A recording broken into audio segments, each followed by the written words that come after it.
बाद हर पेज में जहाँ आप फेसबुक कनेक्टिविटी चाहते हैं वहाँ पे आप नेम स्पेस ऐड करेंगे फेसबुक की।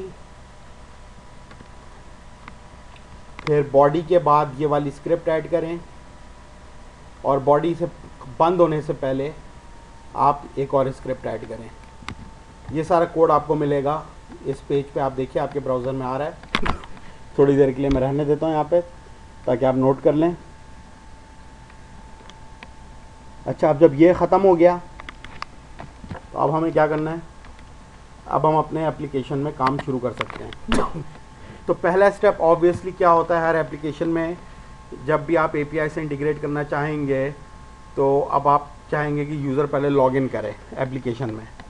तो फेसबुक में उसको देने का तरीका एक FB:लॉगिन का एक कंट्रोल है, वो आप दे सकते हैं यहाँ पे यूज़र को प्रॉम्प्ट करने के लिए कि यूज़र लॉगिन करे। तो आइए देखते हैं कैसे करेंगे वो। तो यहाँ पे FB:लॉगिन बटन,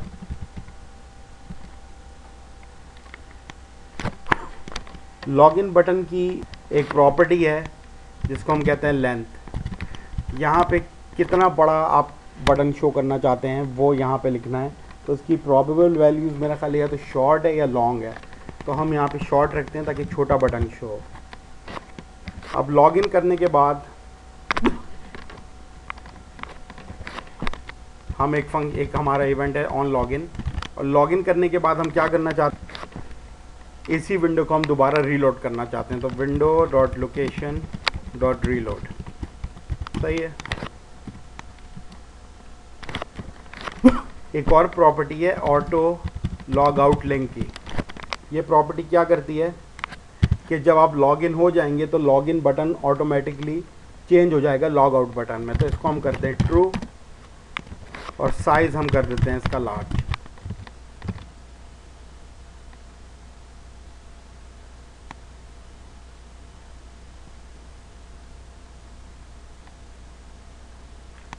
ओके, और FB लॉगिन बटन अब बंद हो गया।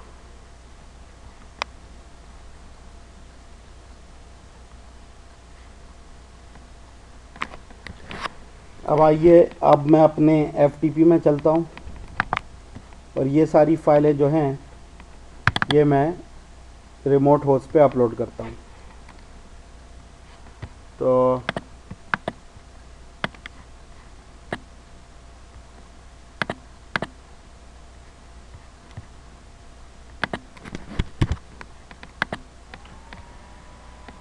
होस्ट करने के बाद अब हम इसको एक्सेस करेंगे अपने इसमें आके यहाँ पे हम एक्सेस करेंगे इसको क्योंकि यहाँ से एप्लीकेशन एक्सेस होगी। ये मेरा डोमेन नेम है, आपको याद होगा, अब यहीं पे मैंने फाइल्स अपलोड की हैं। तो देखिए यहाँ पे फेसबुक कनेक्ट का एक बटन आ गया है और मैं अगर इस बटन को क्लिक करता हूँ तो यहाँ पे एक विंडो पॉपअप होती है। अच्छा, अंडर यहाँ पे एक और एक एरर आ गया है। एप्लीकेशन में हमें जाना होगा, इसको रिज़ॉल्व करने के लिए मेरी फेसबुक खुली है, इस एप्लीकेशन की हम एप्लीकेशन सेटिंग्स में जाते हैं जो सैम्पल टेस्ट मैंने बनाई है। एक और सेटिंग थी जो मैंने आपको दिखाई नहीं, भूल गया, एडिट सेटिंग्स, कनेक्ट, और यहाँ पे हमें कनेक्ट URL भी देना होगा। तो कनेक्ट URL हमारी साइट का मेन URL है जो कि अभी हमने रखा था यहाँ पे, और ये देने के बाद सेव चेंजेस और दैट्स इट। अब हम दोबारा ट्राई करते हैं। अच्छा, यहाँ पे इसने एक और विंडो खोली है, फेसबुक विंडो को बंद करते हैं, पेज अपना रिफ़्रेश करते हैं, क्लिक, और ये देखिए कनेक्ट विद फेसबुक का इसने दे दिया। अब जब आप फेसबुक यूज़ करते हैं तो आप देखें ये एप्लीकेशन में अब आपसे मांगता है कि एप्लीकेशन आपसे प्राइवेसी की वजह से आपसे पूछती है कि can I access this, can I access that. तो यहाँ पे ये बोल रहा है connect sample test with Facebook to interact with your friends on this site. This site will also be able to automatically post recent activity. तो आप यहाँ पे कनेक्ट कीजिए और क्योंकि मैं अभी यहाँ पे लॉगिन हूँ तो उसने मुझसे लॉगिन पासवर्ड नहीं पूछा। मैं क्या करता हूँ, यहाँ लॉग आउट करता हूँ, इसमें आता हूँ, इसको रिफ़्रेश करता हूँ, तो देखिए यहाँ भी लॉग आउट हो गया है क्योंकि सेशन ख़त्म हो गया है। फिर से कनेक्ट दबाता हूँ, तो अब जो ये विंडो आई है देखिए, इसने मुझसे यहाँ पे ईमेल और पासवर्ड मांगा है मेरा लॉगिन करने के लिए। ओके, पासवर्ड मैंने डाल दिया है, कनेक्ट, और ये देखिए यहाँ पे फेसबुक अब कनेक्ट हो गया। तो सही है। अब हम इसको लॉग आउट करते हैं और कहता है यू आर लॉगिंग आउट, और अब ये लॉग आउट हो चुका है। सही है जी। तो आइए अब हम अपनी एप्लीकेशन में वापस चलें। अच्छा, तो अभी हमने बेसिक जो फेसबुक से इंटरेक्ट करने का जो स्ट्रक्चर है वो हमने देख लिया है। एक काम आप ये कर सकते हैं, क्योंकि इसमें 5-6 चीज़ें हैं जो कि हर फेसबुक कनेक्ट एप्लीकेशन में यूज़ होंगी। यहाँ ख़ास टर्म यूज़ करने का है फेसबुक कनेक्ट।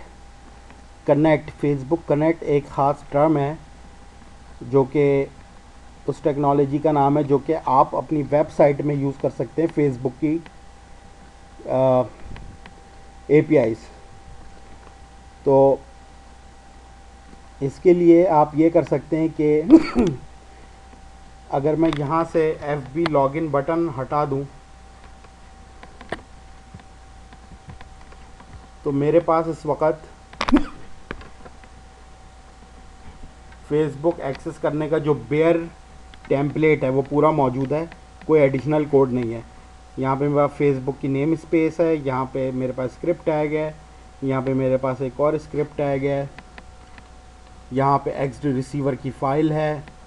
तो जो बेयर बेसिक्स हैं जिसको टेम्पलेट कहते हैं, तो आपने नोट किया होगा जब आप यहाँ फाइल न्यू वेबसाइट में आते हैं तो ये आपको कुछ टेम्पलेट्स देता है, और जो भी आप चूज़ करते हैं उसके मुताबिक कुछ एक्स्ट्रा पेजेस और एक्स्ट्रा कोड जनरेट करता है ताकि आपको वो कोड बार बार ना लिखना पड़े। तो क्योंकि इसमें इतना ज़्यादा कोड है, ये सारी चीज़ें याद रखना तो ऑब्वियसली आसान नहीं है। या तो आप इसको कहीं सेव कर लें, या बेहतर ये है कि आप अपनी खाली फ़ाइल बना लें जिसमें ये बेसिक जितनी चीज़ें इम्पॉर्टेंट वो उसमें हों खाली। कि इस पेज में ये है, एक्सडी रिसीवर की फ़ाइल मौजूद है, और ये स्क्रिप्ट के सारे टैग्स मौजूद हैं। फिर आप फाइल में जाएं, एक्सपोर्ट टेम्पलेट, फिर चेंजेस कर लें। तो यहाँ पूछता है आपसे प्रोजेक्ट टेम्पलेट या आइटम टेम्पलेट। प्रोजेक्ट टेम्पलेट रहने दें, इसका नाम इसको चूज़ करें, इसकी जो लैंग्वेज है चूज़ करें। तो यहाँ विजुअल बेसिक चूज़ कर लिया हमने, नेक्स्ट किया तो आपसे आइकॉन मांग रहा है, डिस्क्रिप्शन दे दें यहाँ पे, और यहाँ फिनिश कर दें। तो ये आपके लिए इस तरह की टेम्पलेट यहाँ पे बना देगा। जब आप न्यू प्रोजेक्ट करेंगे तो देखिए मैंने भी यहाँ पे बनाई हुई है। अगर मैं आऊँ न्यू वेबसाइट में तो फेसबुक कनेक्ट के नाम से आप देख रहे हैं, तो ये इसी तरह की टेम्पलेट है। तो ये आपको टेम्पलेट बना देगा। तो जब भी मैं न्यू वेबसाइट करूँगा और फेसबुक कनेक्ट पे क्लिक करूँगा तो हमेशा ये सारा जो कोड है, रिक्वायर्ड कोड, ये ऐसे का ऐसा मुझे यहाँ पे मिल जाएगा। तो और मैं स्ट्रेट अवे अपनी कोडिंग शुरू कर सकता हूँ। इन सारी चीज़ों में मुझे नहीं पढ़ना पड़ेगा कि मैं फेसबुक की वेबसाइट खोलूँ और उससे ये सारी चीज़ें निकालूँ, फिर एक्सडी रिसीवर की फ़ाइल बनाऊँ, क्योंकि ये हर दफ़ा करना है तो इसको एज अ टेम्पलेट आप बना के एक्सपोर्ट कर लें। अच्छा, तो खैर ये हमने कर लिया। FB लॉगिन यहाँ पेस्ट कर देते हैं वापस।